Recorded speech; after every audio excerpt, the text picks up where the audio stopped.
everyone. This is The Crime Cafe, your podcasting source of great crime, suspense, and thriller writing. I'm your host, Debbi Mack. Before I bring on my guest, I'll just remind you that The Crime Cafe has 2 ebooks for sale, the 9-book box set and the short story anthology. You can find the buy links for both on my website, debbimack.com, under the Crime Cafe link. You can also get a free copy of either book if you become a Patreon supporter. You'll get that and much more if you support the podcast on Patreon, along with our eternal gratitude for doing so. But first, let me put in a good word for Blueberry Podcasting. I'm a Blueberry affiliate, but that's not the only reason I'm telling you this. I've been using Blueberry Podcasting as my hosting service for my podcast for years, and it's one of the best decisions I ever made. They give great customer service. You're in complete control of your own podcast. You can run it from your own website. And it just takes a lot of the work out of podcasting for me. I find for that reason that it's a company that I can get behind 100% and say, you should try this. Try Blueberry. It doesn't require a long-term contract, and it's just a great company, period. And it also has free technical support by email, video, and phone. So you can get a human being there. Isn't that nice? Hi, everyone. Our first guest for this season has achieved so much I could spend hours picking his brain for advice. But we'll have to settle for about 20 to 25 minutes, more or less. We can hit the highlights anyway. And one of those is the big conference that he organizes, Killer Nashville. And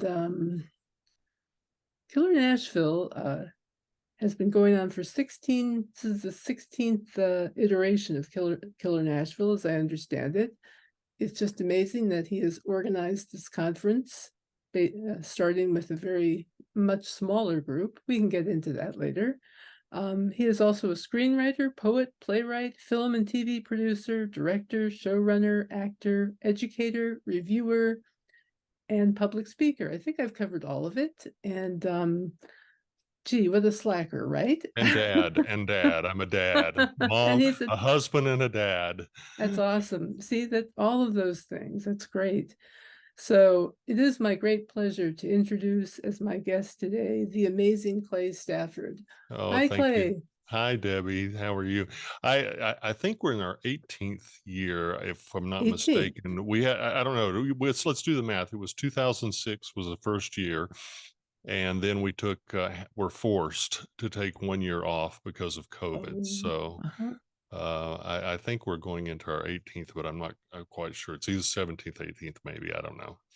But time, it seems only yesterday in 2006 when I asked a couple of friends to come down, and it turned out to be about 70 friends came down for the first Killer Nashville. And but it seems like yesterday. But I've watched 2 children grow while the conference goes year to year. So I know time is moving, but it doesn't seem like that to me. But that's I guess that's the way it is. You don't start feeling older until you watch your kids start growing, and as they get bigger and bigger, you keep thinking, well, something must be happening with me. Because if they're aging, so am I. So That's right. Yeah, unfortunately. But thank you for having me back on the show. We got to talk last year, and I was delighted to come back and talk with you again. Well, same here, because you do so many things and you've done so many things. It's just amazing to me.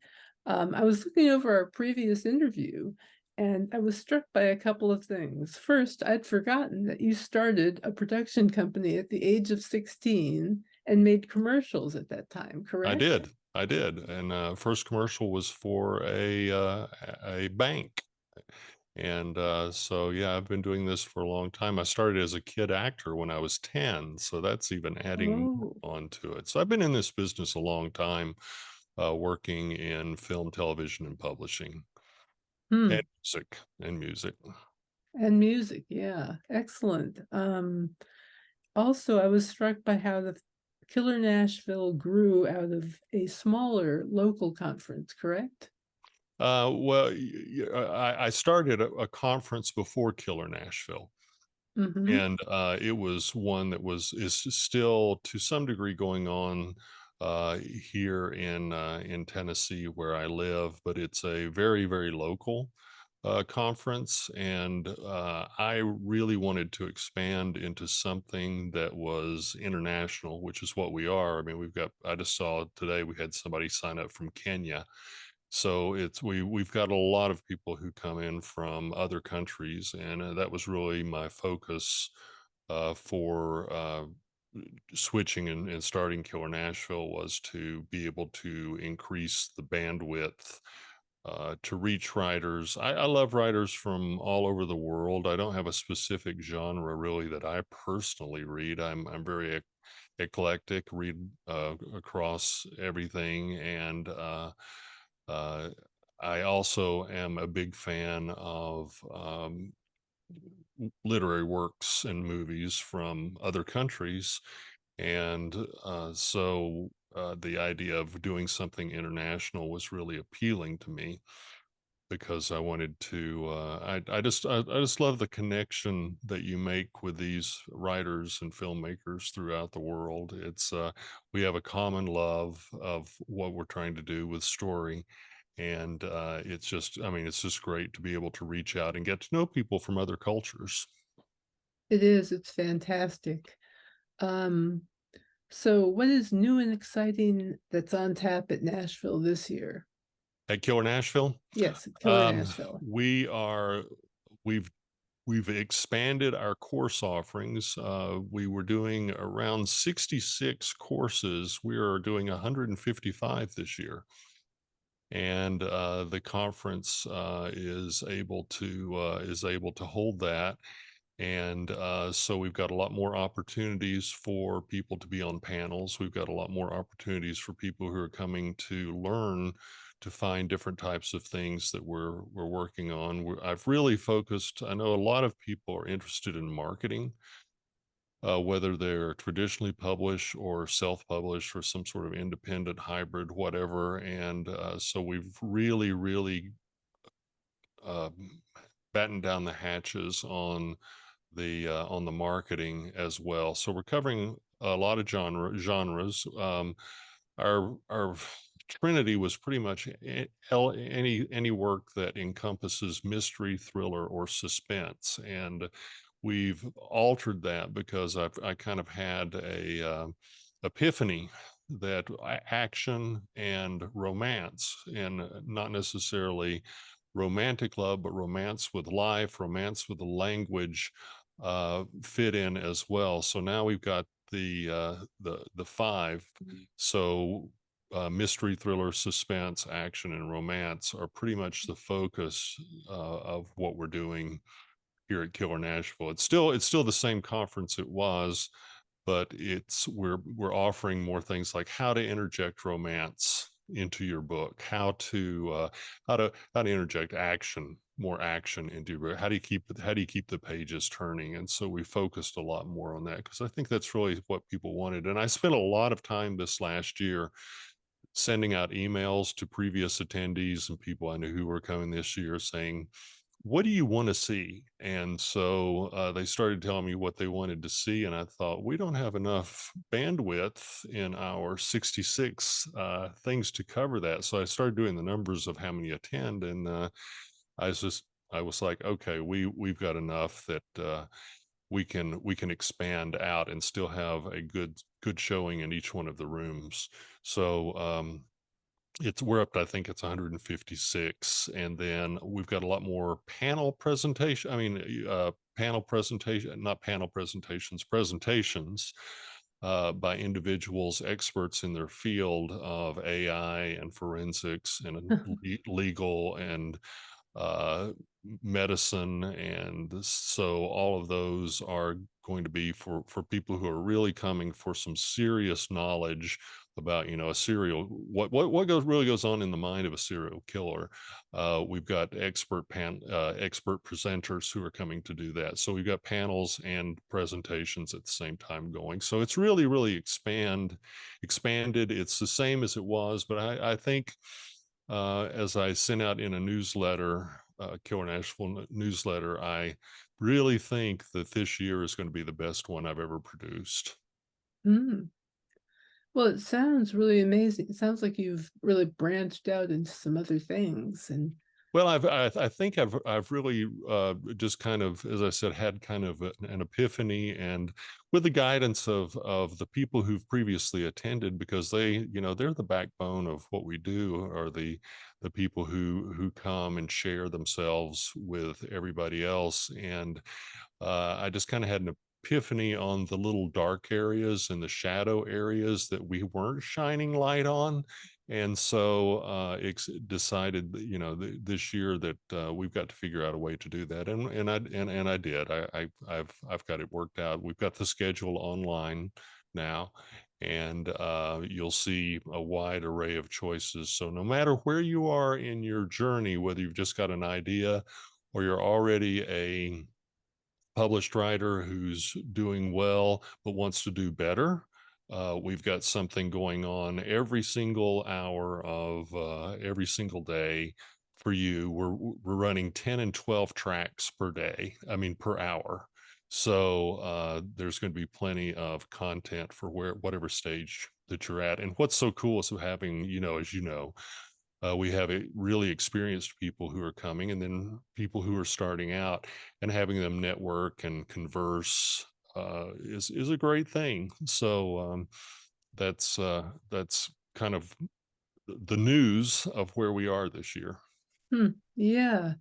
So it's interesting that you're going into marketing a little bit more, because definitely that's on the minds of a lot of writers these days. Yeah, especially when you've got the independent people, and then also you with standard publishing houses, the traditional houses, you don't have the marketing support that you used to have. I mean, everybody's got a tight budget now, and so it's not like, somebody's just trying to ignore, their authors. They just have to manage their resources as wisely as they can. And so it behooves authors to sort of, you'd kind of have to take that upon yourself as well. And there's things that you can do that cost money, but there's lots of things that you can do that don't necessarily cost money. And so we try to make sure we cover those in our sessions, because a lot of people are the do-it-yourself kind of person, and have to be, even because of necessity. And so we try to give them freebie ways that they can increase their market reach without having to spend a lot of money to do it. Yeah, yeah. Very important to know those. Um, are you already planning a panel for next time on Chat GPT and how it won't take over our jobs? we've got 3 sessions on AI at this particular conference. One is, as a writer, is your job at threat, and then the other thing about AI in terms of uh, its current use within the military, and then the third panel is, are we already to some degree at war in the electronic front because of the ability of AI and things that are going on. So all 3 of those forensic panels, actually, I think will be very informative. Sounds like And it. I've got an expert in AI coming in to discuss those issues. And excuse me. So we're actually getting a real perspective of where we are in that, rather than like an opinion presentation, Hmm. opinion panel. We're actually getting some hard data coming in on that. Wow, that's great. How do you manage your time and avoid burnout? I I think, first of all, you, you should. I started out as a young person doing what I loved, and I have always done what I loved, even when I've been in situations where it was like I was, about to get thrown out of my apartment or having to spend the night in my car, which has happened.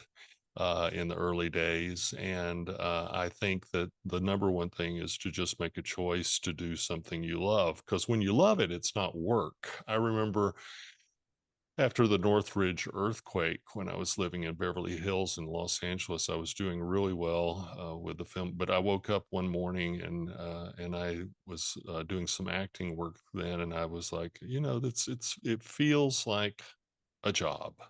And at that point, just my personality, I loaded my dog into my car, and Chip Diggins at Hollywood Pictures said, "Why don't you check out some locations back in Tennessee?"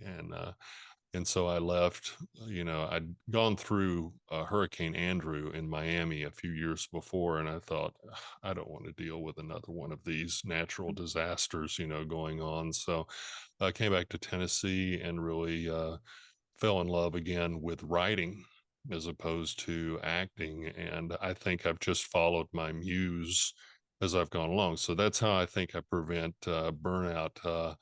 I love what I do, and I have a great supportive family that lets me go. I work 7 days a week most of the time.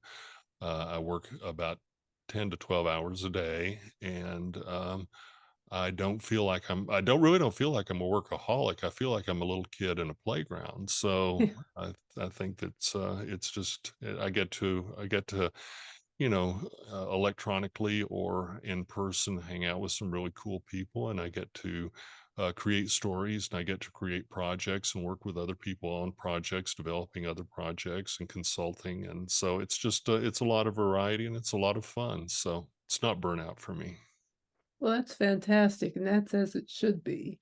I mean, everybody should, really hopefully embrace the thing that they love so much that working in that field is really just kind of living Well, and and but you and I part of think your life. a lot of people, I think, and we get that at Killer Nashville. We've got even some panels on it.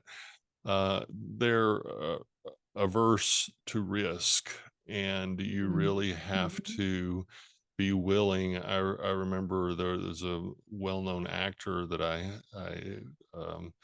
was around, and I said I'm feeling very frustrated. He said, hang in there, kid. He said, you'll eventually, when you get old enough, everybody's either going to die or they're going to get tired and leave, and you're still going to be standing. And so I took his advice and stuck with it, and I recommend that to everybody.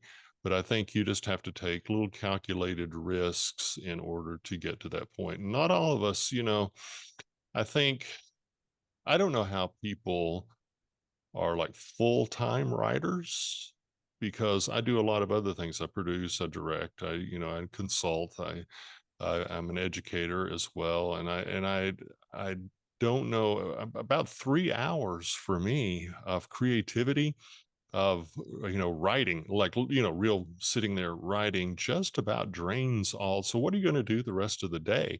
So I don't know if I think sometimes people think I'm going to be a professional writer. That's a full-time thing, and I don't know, there's people who do work 8 hours a day or more or less, writing, but I just can't do that. I get very, very tired. It just puts my heart and soul into it, and it drains me out. So I don't know if heading in the direction of saying, I'm going to quit my job and be a full-time writer. I think you can really be a professional, full-time, quote unquote, writer, and still, keep your other job if it's something that you love to do as well. But if you hate your job, this is just in general. It doesn't matter if you hate your job, put some thought into that, because you spend a lot of time at that job to, That's right. to hate it so much. Start thinking about plan B, or better yet, plan A, because you may be in plan B or C.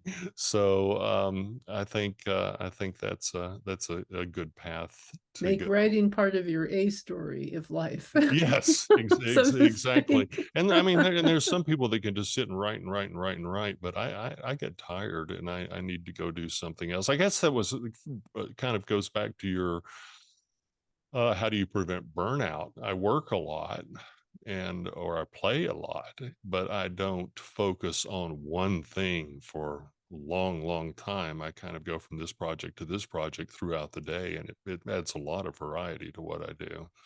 Yeah, yeah, I hear that because going between novels and screenplays is what I do, and it's very much the same sort of thing. It's like, okay, I have to focus on this one for a while. Okay, now I have to Hmm. switch over to this one, and it requires different, similar skill sets, but different, if you know what I mean. Yes, I do. Yeah, yeah. I mean, you know about screenwriting. I was going to say, since you're a producer and showrunner, I had to check you out on IMDb Pro, and I Yeah. see that you made four short films in the late '80s and early '90s. Yeah, What was that like? well, I've made quite a few films. I was Uh-huh. a producer for PBS. I've done a lot of independent films, but if you are back when I was involved in doing that, the Internet Movie Database um, was only interested if they could get it on DVD. Ah, So since like year 2000 forward, stuff like that, you'll start seeing things. There was a project I did which was interesting. It was a documentary, and we went through. We were previewing it in film festivals. And because we were doing that, we were using a program that happened to be owned by Internet Movie Database, and so that got listed. But yeah, there's a ton of credits and movies and stuff that I've done that are not listed on that, just because internet is new and I'm old, and so they don't list all of the things that you do, and you have to go through a manual process of uploading. And I've uploaded a couple of things and that I've been involved in, and I it's just kind of like too much trouble. yeah, yeah. So better places to go to claystafford.com and see the links and the list there of credits. There's lots of stuff on your website. Very interesting. I took a Yeah, look. there's I've probably produced and directed and written each respectively probably 150 200 projects that have shown on PBS and what used to be the three traditional networks: CBS, NBC, ABC. And so if you really want to get a full scope of that, go to my website and look at credits. Interesting.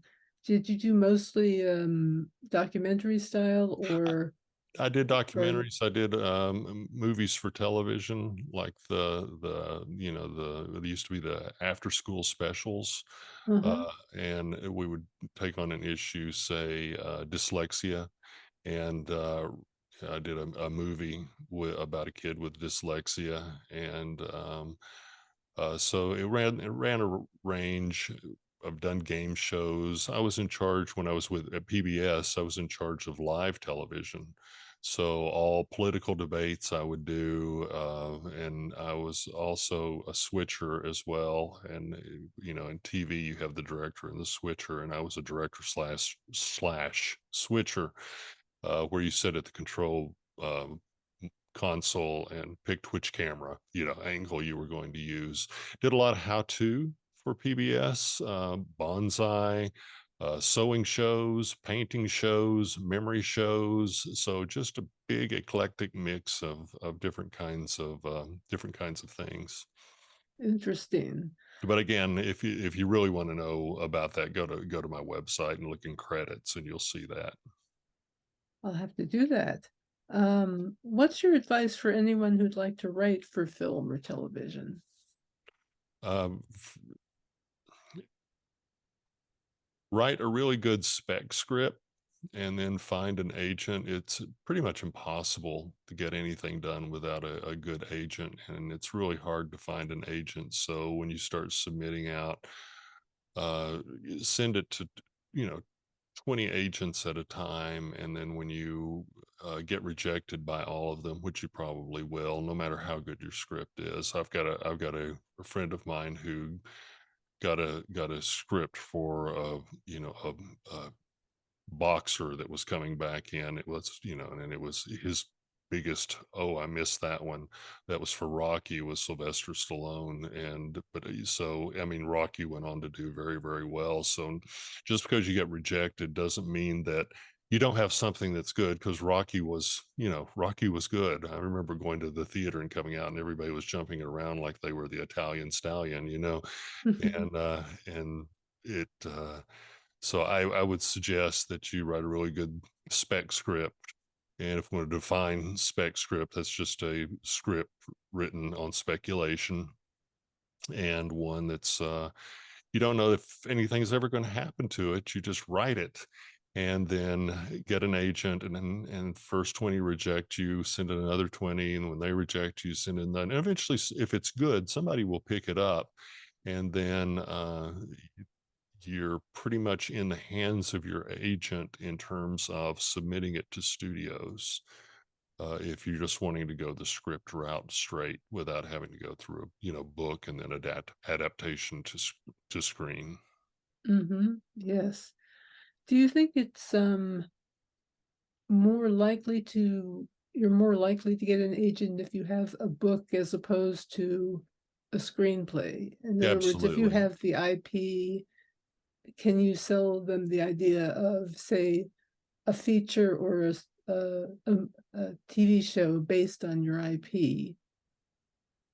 And what do you mean by IP? I'm sorry. The intellectual property, I meant Yeah, the book, yeah, yeah. yeah. If you've written a book, I remember when Kevin Costner did Dances with Wolves. He had the writer wrote the screenplay, and then he said, "It's going to be a lot easier for me to get this produced if you'll rewrite it as a book first and get the book Mm. published, and then let me take it in." So I think that Hollywood has always looked to stage and books for new material, and sometimes at the expense of original screenplays. So with books, you've already got something in hand. They've got the full story. They can see it. Especially if it's got a book with legs, if it's moving, if it's selling, then you've got a better opportunity. And there are readers that you, as the author, can submit your book to directly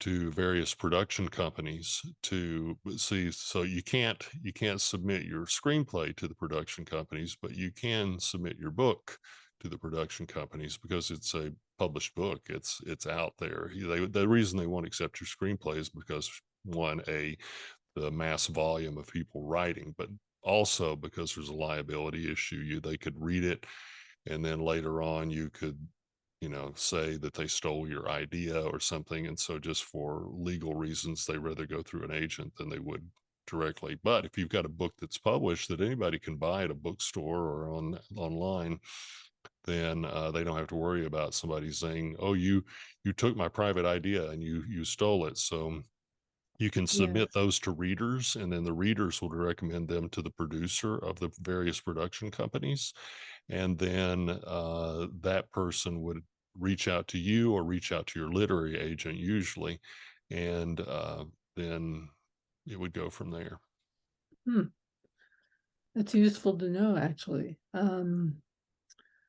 So, you are definitely what I would consider an entrepreneurial author or entrepreneurial writer, I producer, was so forth. Yeah, yeah. Um, what advice would you give to somebody who would like to do what you're doing? I don't know. I really think a lot of it comes organically of how you're wired when you come into the world. And back when I was acting, I remember several different accountants told me that you're not the typical actor.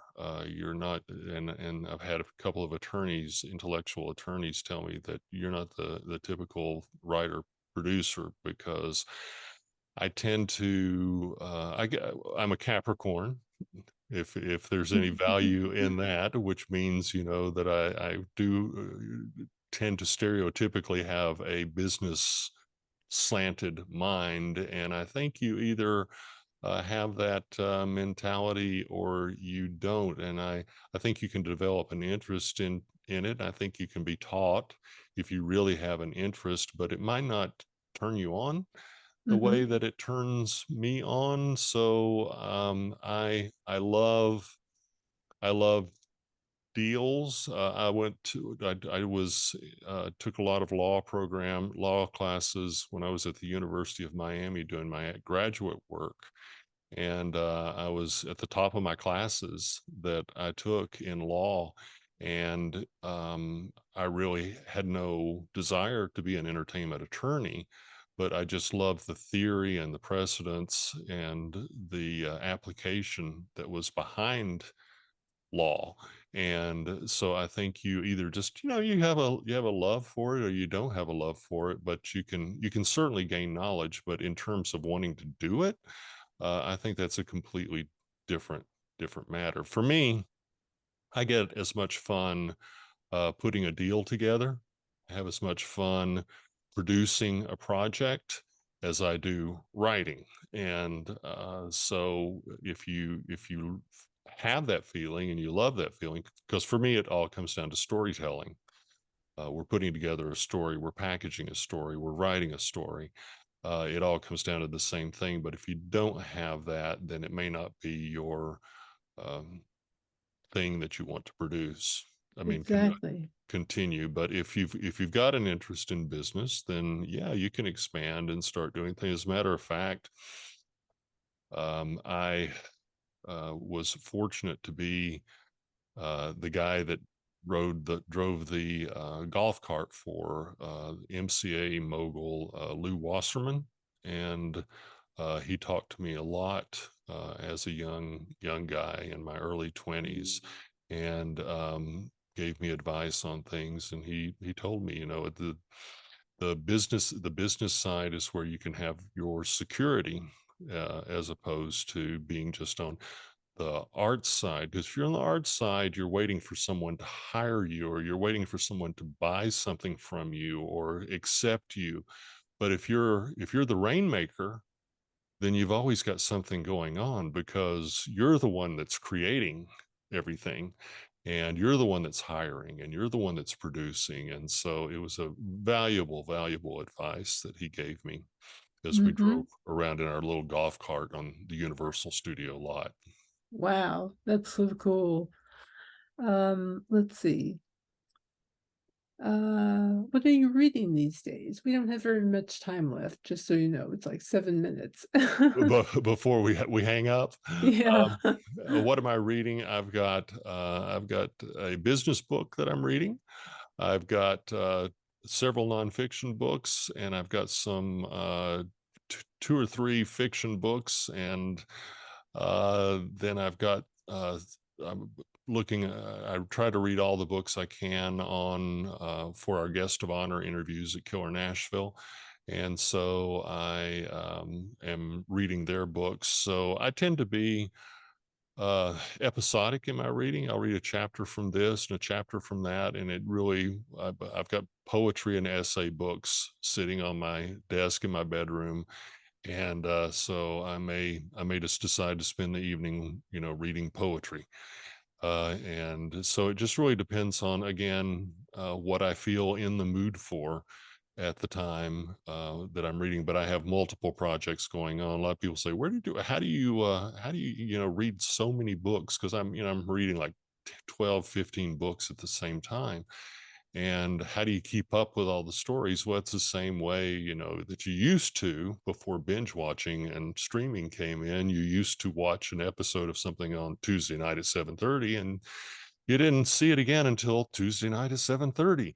And Exactly. so it's pretty much the same thing. So I've got about 15 books that I read at the time, and I always do that. Oh, that's fantastic. I read a lot of books at the same time too. Um, well, I was just going to say, is there anything you'd like to add before we finish up? No, I'm just delighted to be here and thankful you asked, and hopefully we can get together next year. Oh, absolutely. I really want to come to Killer Nashville one of these days. I would Just, love for you to come.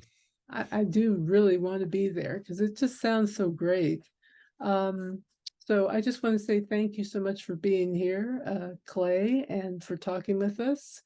And for you out there listening, I just want to remind you that we are on YouTube as well as the podcast. If you're on YouTube, please hit the like button watching us. And if you're listening to the podcast, please leave a review and consider supporting us on Patreon, where you can get ad-free episodes and other perks if you join at the lowest level, and you can get more at the higher levels. Um, in any case, I'm glad to say that we have started the 9th season. I'm really pleased to be able to say that, and I'm still here. I'm going to continue to interview authors and other people involved in crime writing, and our next guest will be Addison McKnight. It's a two-person team called Addison McKnight.